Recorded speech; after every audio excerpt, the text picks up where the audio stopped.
Hello friends, welcome to my YouTube channel banking knowledge with Shailendra.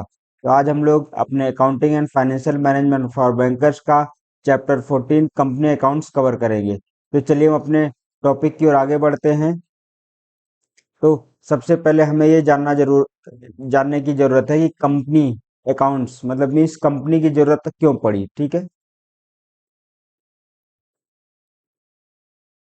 तो अगर हम देखा जाए, जैसे मान लिया हम क्या है, कोई हम एक बिजनेस शुरू करते हैं। ठीक है, हमने बिजनेस शुरू किया। तो जब हम अगर सिंगल मैंने खुद मान लिया शुरू किया, तो मैं क्या कहलाऊंगा? जो मेरी कंपनी होगी या जो भी होगा, वो प्रोप्राइटरशिप हो जाएगी। ठीक है। हम्म। अब हो सकता है फ्यूचर में कोई भी बिजनेस जो अभी हम शुरू कर रहे हैं वो छोटे लेवल पे था, तो उसको हम लोग प्रोप्राइटरशिप पर कर रहे थे। ठीक है, प्रोप्राइटरशिप पर।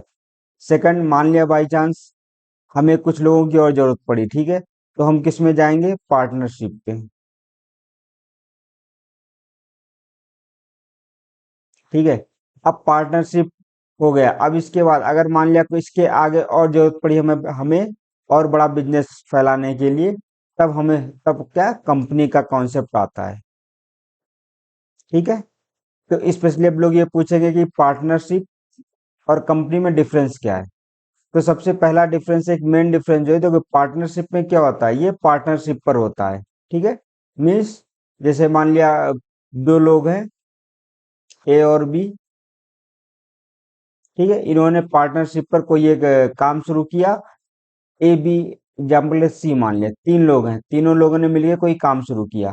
तो यहाँ पर जो है इसकी कोई एग्जिस्टेंस नहीं होगी। ये क्या है, ये तीनों आपस में इस काम को कर रहे हैं। अगर इनमें से कोई एक मान लिया डेथ हो जाता है या कोई एक हट जाता है, तो यहाँ पर क्या होगा, ये पूरा का पूरा जो पार्टनरशिप फर्म, ये पार्टनरशिप जो होगी पूरी की पूरी डिजॉल्व हो जाएगी। ठीक है, कंपनी में क्या होगा, कंपनी की अपनी एक एग्जिस्टेंस होती है, उसका अपना एक नाम होता है। ठीक है, या बोल सकते हैं ये खुद की एक लीगल एंटिटी होती है। अब उसके बाद यहाँ पर क्या है कि अगर कंपनी में, ठीक है, मान लिया ए बी सी तीन लोग हैं किसी कंपनी के उसमें, तो अगर मान लिया एक ए एक्सपायर कर गया या ए ने कंपनी छोड़ दी, तो यहाँ पर कंपनी कोई डिजॉल्व नहीं होगी। ठीक है, चलिए अब हम अपने स्लाइड्स की ओर आगे चलते हैं, तब धीरे धीरे हमारे कॉन्सेप्ट क्लियर हो जाएंगे। तो जैसा कि capital of the business depends upon the form of the business organisation. Means capital जो होता है, किसी बिजनेस का कैपिटल किस पे डिपेंड करता है कि हम जो बिजनेस ऑर्गेनाइजेशन बना रहे हैं उसका कौन सी फॉर्म है। कुछ डिफरेंट फॉर्म है, जैसे एक मैंने बताया आपको, प्रोप्राइटरी फर्म्स। ठीक है, ये कब सुटेबल होता है? Proprietary firm are suitable where the capital requirement is very small. Means जब बहुत छोटी सी अमाउंट से हमें कोई बिजनेस शुरू करना है, तो हम लोग प्रोप्राइटरशिप पर कर सकते हैं। ठीक है, अब क्या हुआ, अगर बिजनेस एक्सपेंड हुआ, एक्सपेंड होने के बाद क्या हुआ कि one person may not be in a position to attend all the function of business such as production, marketing, finance and so on. Under this circumstances क्या होगा, a new form of business organisation takes place, जिसको इसको क्या बोलते हैं? Partnership firm. Means हमने क्या है कि पार्टनरशिप पर कोई काम शुरू कर दिया। अब partnership is a relation between two और मोर पर्सन। पार्टनरशिप क्या है, किसी दो या दो से अधिक लोगों के बीच की रिलेशनशिप है। Who have come together to share the profit of a business. ठीक है, वो किस चीज के लिए है? किसी बिजनेस का प्रॉफिट शेयर करने के लिए। On by all or any one of the acting for all. ठीक है, चाहे वो कोई एक या सारे मिलके करे, जो प्रॉफिट होगा वो आपस में शेयर करेंगे। Under the partnership firm the liability of each partner is unlimited.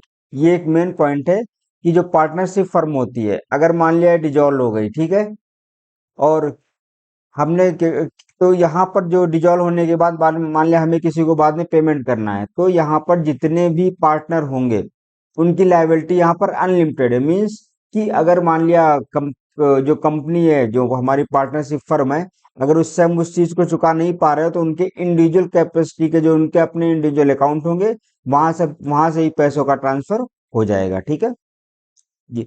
In case of dissolution of firm, if the firms asset are not sufficient to discharge its liability. ठीक है, वही मैं जो आपको बता रहा था कि अगर जो एसेट है उससे उसकी लायबिलिटी को नहीं चुकाया जा सकता, तो private property of individual partners can be applied to clear the firm डेब्ट। ठीक है, मीन्स अगर कोई चीज क्या है पार्टनरशिप फर्म पे चल रही है, तो अगर मान लिया वो डिजॉल्व होती है, उनकी जो लाइबिलिटी है वो अगर एसेट से ज्यादा है, ठीक है, तब जो उसकी लाइबिलिटी को चुकाने के लिए जो इंडिविजुअल पार्टनर होंगे उन सबकी प्राइवेट प्रॉपर्टी को भी सेल करके उसको चुकाया जाएगा। ठीक है, फर्म का डेब्ट।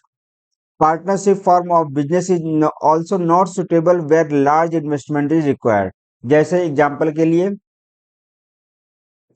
इन्होंने क्या बोला कि setting up of a cement factory. मान लिया हमें कोई सीमेंट फैक्ट्री बनाना है या हमें कोई फर्टिलाइजर प्लांट बनाना है, तो यहाँ पर क्या पार्टनरशिप फर्म काम नहीं करेगी। तो इसके लिए एक नया कॉन्सेप्ट आया जो है कंपनीज, इसी को बोलते हैं जॉइंट स्टॉक कंपनी। आप चाहे कंपनी बोले चाहे आप बोले जॉइंट स्टॉक कंपनी। ठीक है, अब definition and types of companies क्या है। ए कंपनी क्या है, a company is an association of person, ये कुछ पर्सन का एसोसिएशन है, who contributed money or money is worth to a common stock and use it for a common purpose। ठीक है, ये किसके द्वारा कंपनी क्रिएट होता है, ये लॉ के द्वारा होता है। Company is created by law or effected by law. ठीक है, it is a legal person, means company जो होती है वो एक लीगल पर्सन है, just as much as individual but with no physical existence. Means company जैसे मान लिया एबीसी कंपनी है, तो एबीसी नाम का कोई व्यक्ति कोई इंडिविजुअल पर्सन तो नहीं है ना, बट ये जो क्या है, ये इसकी एक अपनी एक इंडिविजुअल पहचान रहेगी, भले वो फिजिकल एग्जिस्टेंस ना हो फिर भी। ठीक है, section 2 of 20 chapter 1 of the companies act 2013 defines a company as a company incorporated under this act और under any previous company law.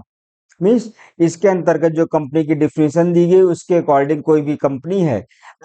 अब कंपनीज एक्ट 2013 के पहले जितने एक्ट थे, अगर मान लिया, क्योंकि अब ये तो कंपनी एक्ट जो 2013 और 2013 में आया, ठीक है, तो इसका इसका मतलब क्या, इसके पहले कंपनी नहीं थी, इसके पहले भी कंपनी थी, जो जिसको लिखा है कि a company incorporated under this act और अंडर एनी प्रीवियस कंपनी। अगर कोई इसके पहले कंपनी लॉ आया तो उसके अकॉर्डिंग भी अगर जो कंपनी फॉर्म होती है उसे ही बोलते हैं कंपनीज। ठीक है, अब क्या है अगला, features of a joint stock company. इनके फीचर क्या होते हैं एक एक करके हम डिस्कस करेंगे इनको।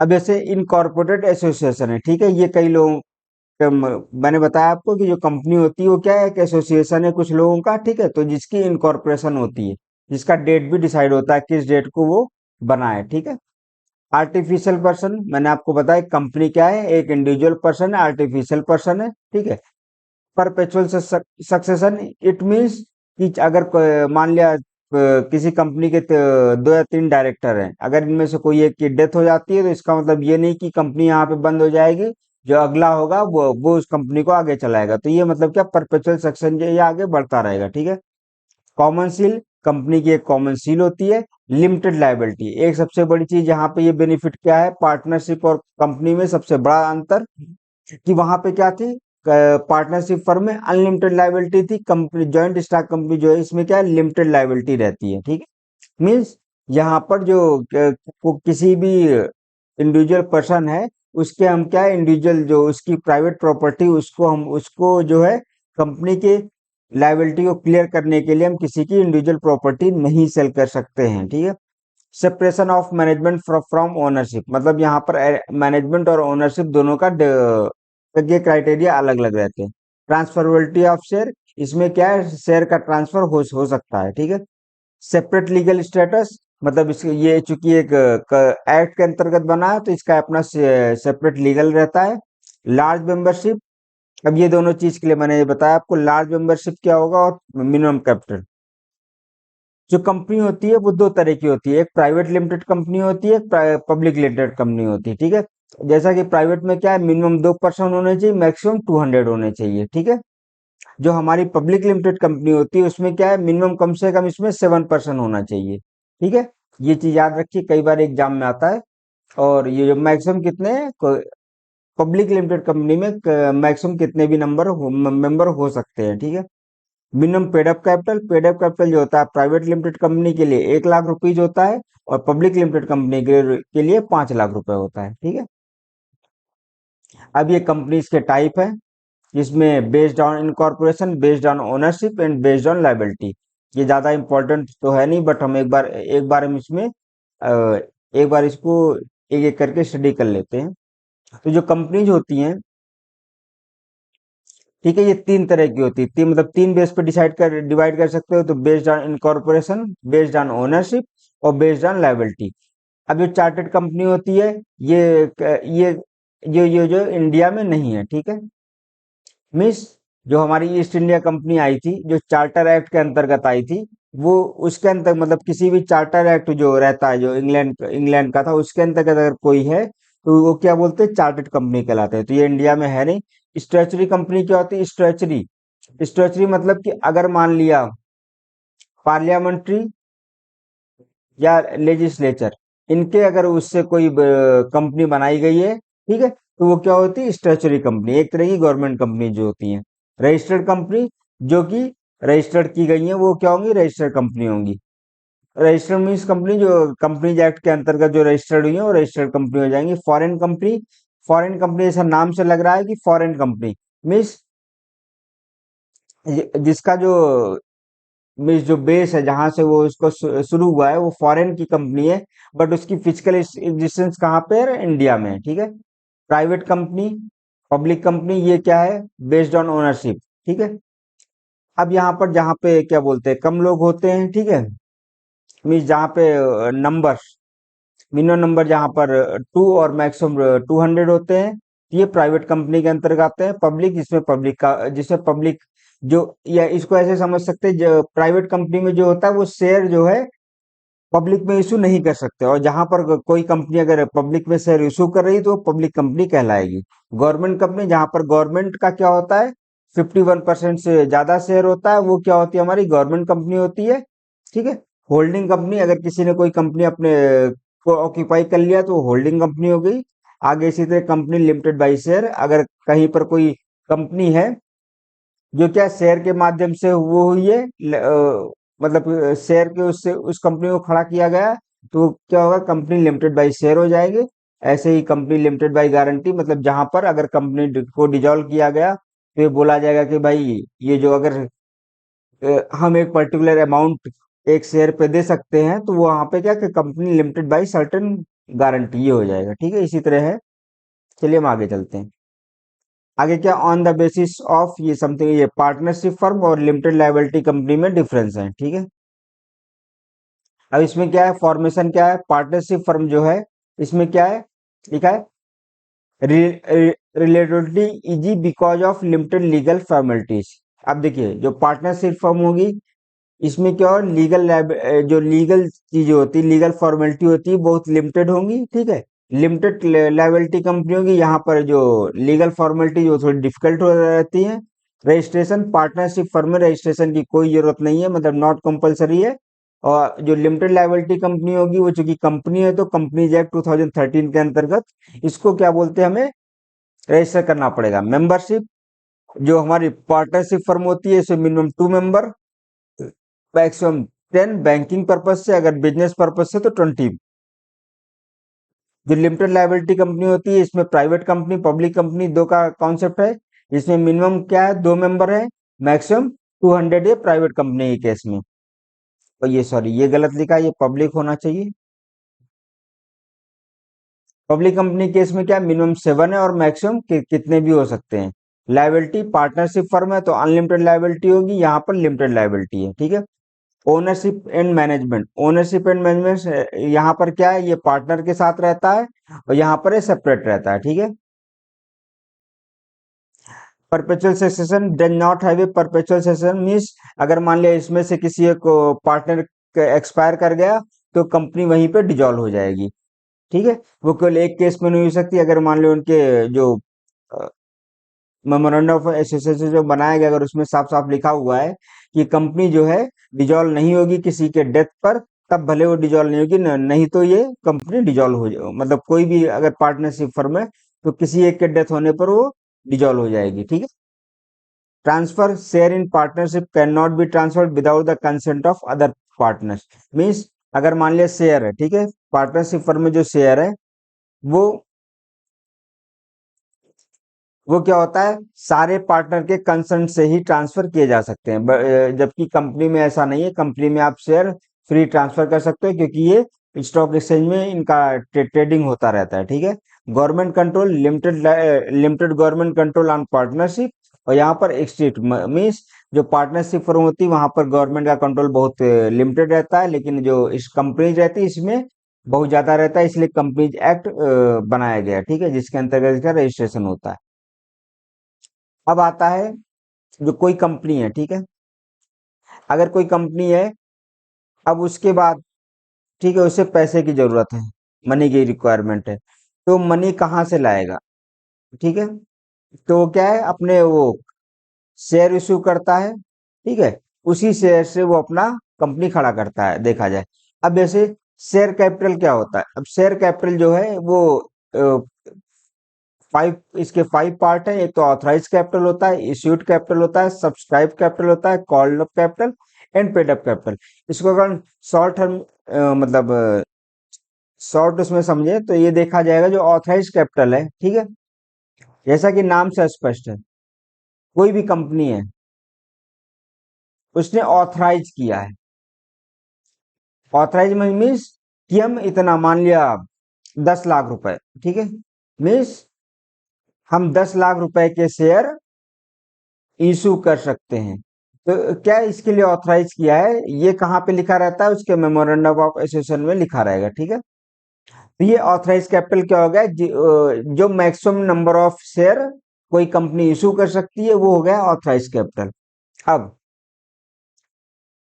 इश्यूड कैपिटल क्या हो गया, अब जो ऑथराइज कैपिटल, ये जैसे मान लो कोई कंपनी है, वो अपने पूरे टाइम पीरियड में कितना शेयर इश्यू करती है, अप्रॉक्स वो लिखा जाएगा, ठीक है। अब इश्यूड कैपिटल, मान लिया आज, ठीक है, आज हम मान लिया शेयर इशू कर रहे हैं, तो मान लिया हमें कुछ आज कम की जरूरत है, मान लिया जैसे 10 लाख का ऑथराइज कैपिटल, मान लिया आज हम कितने 5 लाख के ही शेयर इशू कर रहे हैं, तो यहाँ पर इश्यूड कैपिटल क्या हो गया, 5 लैक्स हो गया। अब आगे आता है सब्सक्राइब कैपिटल। देखिए, कोई भी अगर शेयर इशू हुआ, इशू होने के बाद क्या होगा, पब्लिक उसे सब्सक्राइब करेगी। तो पब्लिक ने जितने शेयर सब्सक्राइब किए हैं वो क्या हो गया, सब्सक्राइब कैपिटल, ठीक है। अब जब सब्सक्रिप्शन हो गया, उसके बाद क्या होगा, कंपनी जो है क्या करेगी, उसको मतलब ये जो शेयर होल्डर रहेंगे उनसे वो उनसे उनको बुलाएगी क्या करने के लिए, कि आप अपने पैसे दो, तो जितने अमाउंट को बुलाएगी, मान लिया जैसे 5 लाख है, ठीक है, इश्यूड कैपिटल कितना है, 5 लाख, बट सब्सक्रिप्शन मान लिया हो गया हमारा कितना, 6 लाख का है, मान लिया अभी 5 ही लाख का हुआ है, ठीक है। अब लेकिन ने क्या किया, कंपनी ने बुलाया केवल मान लिया 4 लाख अमाउंट का, ठीक है। तो यहाँ कॉल्ड अप कैपिटल क्या होगा, 4 लैक्स होगा। पेड अप कैपिटल क्या होगा, लास्ट में जितने लोगों ने पे किया, कोई जरूरी नहीं कि जितने लोगों ने सब्सक्राइब किया वो सभी लोग पे करें, हो सकता है कम लोग पे करें, तो paid up capital, paid up capital का ये जो लास्ट है, ठीक है, जो कैपिटल हमारी कंपनी के पास आएगा। तो अगर कहीं पे भी ये बोला जाए कि इतनी कैपिटल है, इशू हुआ है, तो किसी कंपनी की इतनी कैपिटल है, तो शेयर के माध्यम से जो कैपिटल होगी वो लास्ट पेड अप कैपिटल होता है, ठीक है। Authorise capital, capital which is stated in the memorandum of association, ठीक है, मैंने आपको बताया जो कहाँ पे होता है, जो कि मेमोरेंडम ऑफ एसोसिएशन में जो भी कैपिटल रहता है उसी को बोलते हैं, क्या बोलते हैं, ऑथराइज कैपिटल, ठीक है। The clause says how this capital is divided into equity share capital and preference share capital, ठीक है। The amount stated as authorise capital is the amount up to which the company can raise the capital, means कितना company capital को raise कर सकती है, वो क्या होगा, ऑथराइज कैपिटल हो गया, ठीक है। This is also known as nominal और रजिस्टर्ड कैपिटल। उसके बाद issued capital, capital which has been issued by the company, means company कितना इशू करती है, ठीक है, कैपिटल। सच शेयर में इश्यूड टू पब्लिक और में issued partly to the vendors against the purchase consideration, ठीक है। The maximum limit up to which company can issue capital is the amount stated in the memorandum of association. Therefore, the issued capital of the company can be less than the authorized capital or equal to authorized capital। जैसा मैंने आपको बताया कि मान लिया अगर 10 lakh authorise capital है, ठीक है। अब इश्यूड कैपिटल क्या है, हम पूरा का पूरा 10 लाख एक ही बार में शेयर इशू कर सकते हैं, या फिर आज हम 5 लाख इशू कर रहे हैं, बाद में कभी हम लोग 5 लाख फिर कर लें, ठीक है। तो जो इश्यूड कैपिटल है वो या तो ऑथराइज कैपिटल के बराबर होगी या उससे लेस ही होगी, ठीक है। सब्सक्राइब कैपिटल का, it is that part of issued capital which has been actually subscribe by the public. मैंने बताया ना आपको कि पब्लिक जितना सब्सक्राइब करेगी वो हो गया सब्सक्राइब कैपिटल, ठीक है, जैसा नाम से ही लग रहा है। It can be less than issued capital or at the most equal, or at the most equal to issued capital, ठीक है। मतलब या तो ये इश्यूड कैपिटल के बराबर होगी या उससे कम होगी। Called up capital, the amount which the company has asked its stakeholder to pay, ठीक है। कॉल्ड अप कैपिटल, कॉल्ड मतलब बुलाना, कंपनी के अगर बुलाएगी जितना कैपिटल पे करने के लिए, जितना अमाउंट पे करने के लिए, वो हो गया हमारा कॉल्ड अप कैपिटल, ठीक है। पेड अप कैपिटल क्या हो गया, the amount of capital which has actually been paid by the shareholders, मतलब जो अमाउंट है वो शेयर होल्डर के द्वारा पे किया गया कितना, वो हो गया हमारा पेड अप कैपिटल, ठीक है। It can be never more than the, it can never more sorry it can never be more than the called up capital. जो हमारा पेड अप कैपिटल होता है वो कॉल्ड अप कैपिटल से कभी भी ज्यादा नहीं हो सकता है, ठीक है।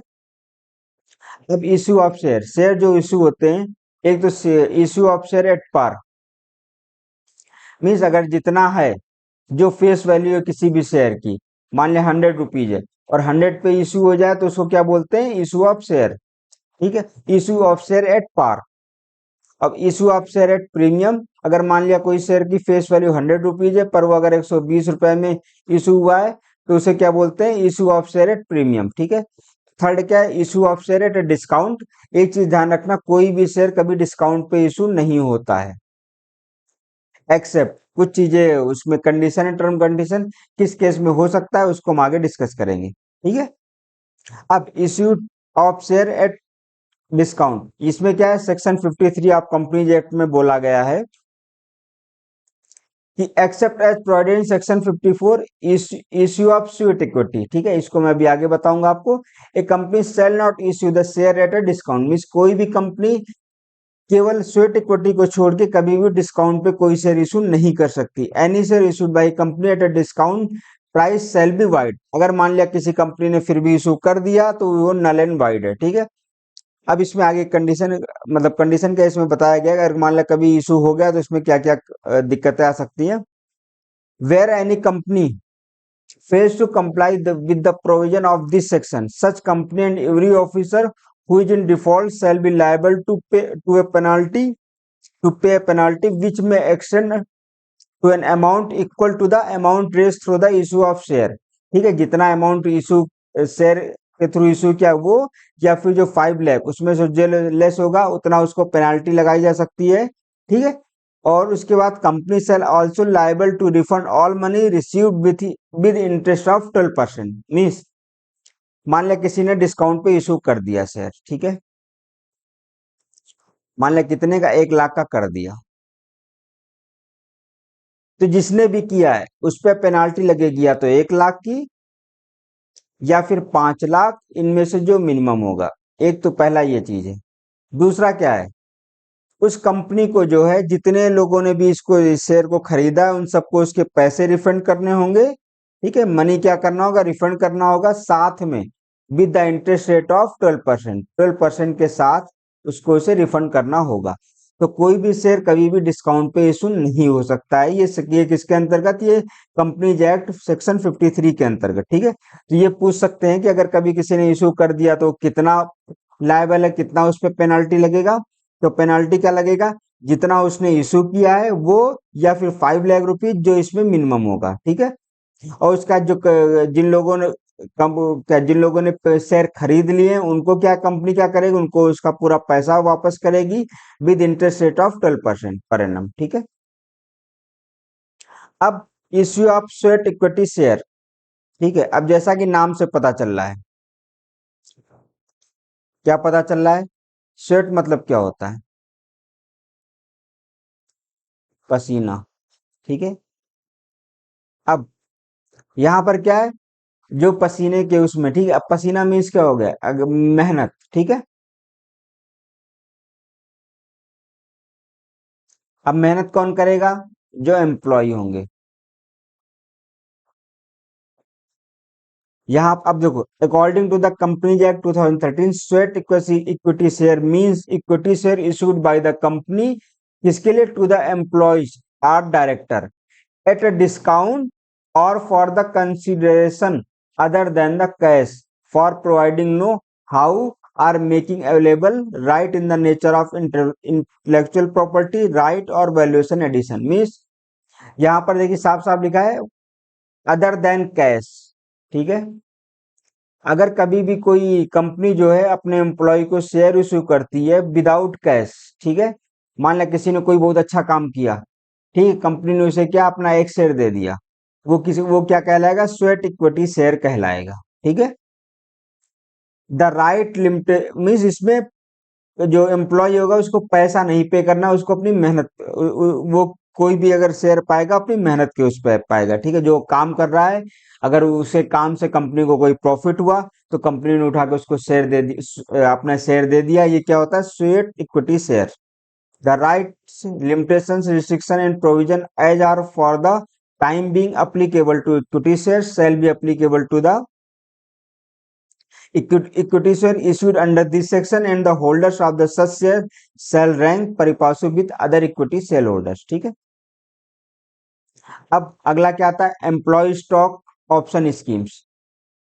अब यहाँ पर देखिए, इसको इसको इसको भी नाम से क्लियर हो जाएगा। इसमें क्या लिखा है? Employee stock option scheme. अगर कभी कोई कंपनी, ठीक है, अपने एम्प्लॉय को शेयर इशू करता है, ये क्या पैसे, इसमें क्या है? इसमें कैसा कंसिडरेशन होगा। ठीक है, तो उसे क्या बोलते हैं? Employee stock stock option scheme. इसमें उसका ऑप्शन रहता है खरीदने का, नहीं खरीदना है उसके ऊपर है। तो ESOS means a scheme under which the company grants option a right, ठीक है, but not an obligation to an employ to apply for shares of the company at predetermined price. Predetermined price मतलब क्या हो गया कि मान लिया इसे क्या बोलते हैं, किसी पब्लिक के लिए मान लिया आप कोई शेयर कितने 100 रुपए का है, वो अपने उसको क्या बोलते हैं, एम्प्लॉय को कुछ कम रेट पे दे सकते हैं, डिस्काउंट पे दे सकते हैं। तो वो एक फिक्स डिस्काउंट पे देते हैं, उसी को क्या बोलते हैं? Predetermined price. The right is exercisable by the employee during the specific period. The SEBI has issued guidelines for USS for listed companies. ठीक है, अगर अब देखो, स्वेट में क्या था? स्वेट में कंपनी जो है अपने एम्प्लॉय को शेयर ऐसे ही दे रही थी, ठीक है, काम के बदले में। ठीक है, यहाँ पर क्या है? आप डिस्काउंट पे जो अपने एम्प्लॉय को खरीदने के लिए शेयर बोलते हैं, वो हो गया क्या? हो गया एम्प्लॉय स्टॉक ऑप्शन स्कीम। ठीक है, अब जब ये जो ईएसओएस होता है, इसमें क्या होता है? लॉक इन पीरियड भी होता है जो लगभग 1 साल का होता है। और आप ये जो स्वेट इक्विटी शेयर होता है, इसमें लगभग 3 साल का होता है। ठीक है, अब फोरफेचर एंड री इश्यू ऑफ शेयर्स। अब देखिए क्या हुआ, मान लो कोई कंपनी है, ठीक है, उसने शेयर इशू किए, पब्लिक ने खरीद भी लिए। अब क्या पब्लिक ने पैसे पे नहीं किए, ठीक है, तो अब कंपनी क्या करेगी? कंपनी को तो नुकसान हो जाएगा, तो कंपनी उन शेयर को दोबारा इशू कर सकती है। ठीक है, इसी को बोलते हैं forfeiture and reissue of the shares. अब क्या? When a shareholder doesn't pay dues on shares which he she holds.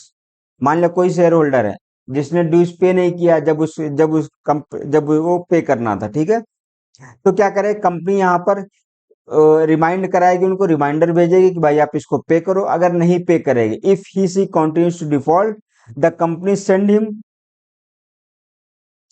Him her है फाइनल नोटिस। उसको फाइनल नोटिस भेजेगा कि भाई अगर आप इतने 14 दिन के अंदर पे नहीं करोगे, 14 डेज के अंदर, तो हम क्या है, हम आपके जो शेयर को वो किसी और को इशू कर देंगे। फोरफेचर मतलब क्या होता है? किसी और को इशू कर देना। ठीक है, forfeiture means cancellation of the name of defaulting share holder from the register of members and the amount already paid by him fortified. ठीक है, अब इशू ऑफ बोनस शेयर क्या हुआ? बोनस शेयर मतलब कि मान लिया कंपनी को कोई बहुत प्रॉफिट हुआ, ठीक है, तो वो जो बोनस के रूप में जो शेयर देगी वो हो गया इश्यू ऑफ, वो हो गया bonus share. The bonus share refers to capitalization of reserve and profits. It result in conversion of reserve and surplus into the share capital. ठीक है, the company issues shares to its existing equity shareholders without any consideration and hence these are called bonus share. जैसे मान लिया कोई company है, ठीक है, उसने शेयर इश्यू किया, मान लिया 5 लाख का, सब कुछ खरीद के हो गया, ये मतलब पेड अप कैपिटल हो गया, ठीक है। अब मान लिया कंपनी ने सोचा था कि हमें 10 लाख का प्रॉफिट होगा, ठीक है, बट कंपनी को अचानक से कितना, मान लिया 30 लाख का हो गया, तो कंपनी को लगा कि भाई हमने 10 लाख सोचा था लेकिन हमारा प्रॉफिट कितने का होगा, 30 लैक्स का हो गया। तो ऐसा करते हैं कि जो यहाँ से 5 लाख को हम अपने शेयर होल्डर में बांट देते हैं, तो 5 लाख में वो एक एक ठीक है, जितना भी करके वो अपने अकॉर्डिंग डिसाइड करके जो जो शेयर दे देगा वही क्या हो जाएगा, जो बोनस मतलब विदाउट बिना किसी अमाउंट के देगा वो क्या हो जाएगा, बोनस शेयर हो जाएगा, ठीक है। अब एक ये क्वेश्चन है न्यूमेरिकल, इसको ध्यान से पढ़िए। A company offered for public 1000 share, एक कंपनी ने कितने 1000 शेयर ऑफर किया, कितना, 100 रुपए का each, on which ₹50 are payable, ठीक है, जिसमें 50 जो है पेबल पे करना है ऑन अप्लीकेशन पे, और बैलेंस अमाउंट पे करना है अलॉटमेंट पे, ठीक है। कोई कंपनी है जिसने कितने उसको ऑफर किए पब्लिक में, 1000 शेयर भेजे कि भाई 1000 शेयर आप लोग खरीद सकते हैं, जिसमें से जो 100 था, ठीक है, 100 रुपीज का शेयर था, कितने का था वो शेयर, 100 रुपीज का, जिसमें से 50 जो पे करना है जब आप अप्लीकेशन डालोगे, और 50 रुपीज बाद में पे करना है, ठीक है। अब कंपनी ने कितने एप्लीकेशन रिसीव कर लिए, 2100। Boards of director decided to allot share as follows, to application to accept application for 100 shares in full, to reject application for 200 shares, to allot the balance number of share on a pro rata basis against the remaining application, ठीक है। चलिए हम आगे चलते हैं इसमें। देखिए यहाँ पर ये एक चार्ट बनाएंगे हम। सबसे पहले नंबर ऑफ शेयर अप्लाइड, कितने अप्लाई किए गए हैं, पब्लिक ने कितने अप्लाई किए, 2100, तो हमने यहाँ लिख दिया। और कितने अलॉट करने थे कंपनी को, केवल 1000, ठीक है। अब एक्सेप्टेड इन फुल, जिन्होंने पूरा पेमेंट कर दिया वो कितने थे, 100 थे, जो 100 कर दिया, तो 2100 में से 100 गएगा 2000, मतलब कितने बचे, अब 2000 बचे, ठीक है। यहाँ पर 1000 में से 100 ने जब पूरा कर दिया तो उनको तो हमें देना ही, तो बचे यहाँ पर कितने, 900 900, ठीक है। अब रिजेक्टेड इन फुल, जिसमें से 200 क्या है, किसी कारण से रिजेक्ट हो गए, तो अब 200 रिजेक्ट हो गए, तो अब कितने बचे यहाँ पर, 1800। देखिए नंबर ऑफ शेयर जो है अप्लाइड कितने हुए, 1800, ठीक है। और अलॉट कितने करने थे, केवल हमें 900 को करने थे। तो क्या होगा, जब 900 को करना है और अप्लाई कितने हुए, 800, तो अब देखिए excess share applied for by applicants who are allotted on pro rata basis, that is 900, वो pro are 900, that is 1800 applied minus 900 allotted, ठीक है। तो अब यहाँ पर क्या होगा, the excess application amount received is therefore, कितना एक्सेस अमाउंट कितना रिसीव हो गया, 900। अलॉट, हमें अलॉट करना है, हमारे पास एप्लीकेशन आ गया 1800 के, तो देखा जाए 900 जो एक्स्ट्रा आ गया, तो ये हमारी मनी क्या है, एक्सेस मनी आ गई है, ठीक है। अब जब इसकी एंट्री करना होगा, तो when share application money is receive, जब मनी रिसीव होगी तो एक साथ कितने कितने अमाउंट, कितने हम लोग पब्लिक ने सब्सक्राइब किए थे, 2100, तो 2100 मल्टीप्लाई बाई 5, इतना अमाउंट रिसीव होगा, ठीक है। तो बैंक अकाउंट क्या होगा, जब डेबिट हो जाएगा और शेयर कैपिटल अकाउंट क्रेडिट हो जाएगा इतने से, ठीक है। अब व्हेन बोर्ड्स मेक अलॉटमेंट, जब अलॉटमेंट किया तो शेयर एप्लीकेशन कितना, ये जो हमारा अभी क्रेडिट था, अब इसको क्या डेबिट करना है, ये कहाँ कहाँ जाएगा, शेयर कैपिटल अकाउंट में कितना जाएगा, 50,000, टू बैंक अकाउंट 10,000, और शेयर अलॉटमेंट में 45,000, क्योंकि कितना, हमें 900 का ही तो था, ठीक है। Being 1000 share issued an application money thereon transferred to share capital account, application for 200 share rejected and amount refunded thereon excess, ठीक है। तो एक्सेस अमाउंट ऑफ कितना, जो 45,000 था जो अप्लीकेंट के द्वारा पे किया गया था, उसको हम लोग वापस क्या भेज देंगे, ठीक है। After application money received, the next instalment due from shareholder is called allotment due, ठीक है। जो अगला मतलब जो उन्हें पे करना है नेक्स्ट इंस्टॉलमेंट, वो क्या होगा, अलॉटमेंट ड्यू होगा। The board decide when to call up this amount, ठीक है, when this amount is called up, that is called तब क्या होगा, share capital amount is created and वो शेयर अलॉटमेंट अकाउंट डेबिट हो जाएगा। ठीक है, सिंपल है वो। अब चलिए हम अपने क्वेश्चन पर आते हैं। तो विच one of the following is not a feature of joint stock company. तो जॉइंट स्टॉक कंपनी का फीचर कौन सा नहीं है? देखो, सबसे पहले इंडिपेंडेंट लीगल स्टेटस, ये तो है भाई। ठीक है। मेंबर्स लायबिलिटीज में लिमिटेड होती है, बिल्कुल होती है। स्पेशल सक्सेशन है। ठीक है। Common seal is mandatory to affix on all important documents, ये इसमें नहीं है। ठीक है। फूड कॉर्पोरेशन ऑफ इंडिया, ये किसके, ये पार्लियामेंट्री के अंतर्गत बनी है, तो ये क्या है, स्टैच्यूटरी कंपनी हो जाएगी। ठीक है।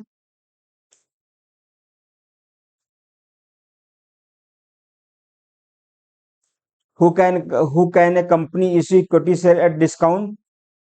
कौन इश्यू कर सकता है equity share? Who can issue equity share at discount. ठीक है।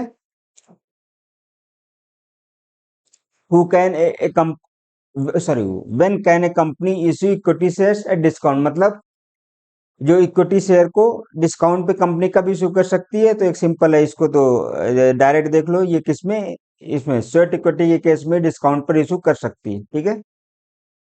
A company can forfeit the shares already issued in which one of the following situation. किस सिचुएशन में फोरफिट होता है? जब जो शेयर होल्डर रहता है वो अमाउंट पे नहीं करता। तो इसमें एक सिंपल है, ये कोई बहुत बड़ा क्वेश्चन नहीं, इसमें सी ऑप्शन हो जाएगा। ठीक है। When a shareholder doesn't pay dues on the share which he holds. अगर मान लिया जितने होल्ड है उसका कैसे, उसका ड्यू पे नहीं करेंगे तो वो क्या होगा, उसको फोरफिट के अंतर्गत उसको दोबारा रीइशू कर दिया जाएगा। ठीक है। विच one of the following statement is correct about minimum paid up capital of A company. ठीक है। तो हमने इसको डिस्कस किया था कि प्राइवेट लिमिटेड कंपनी में कितना, 1 लाख होना चाहिए, ये तो सही है। ठीक है। पब्लिक लिमिटेड कंपनी में 10 लैक्स, ये तो गलत है, 5 लाख था। It is ₹5 lakh for private company, ये भी गलत है। नो मिनिमम पेड कैपिटल, ये भी गलत है। तो इसमें सही कौन सा हो जाएगा? फर्स्ट वन ही सही हो जाएगा। ठीक है।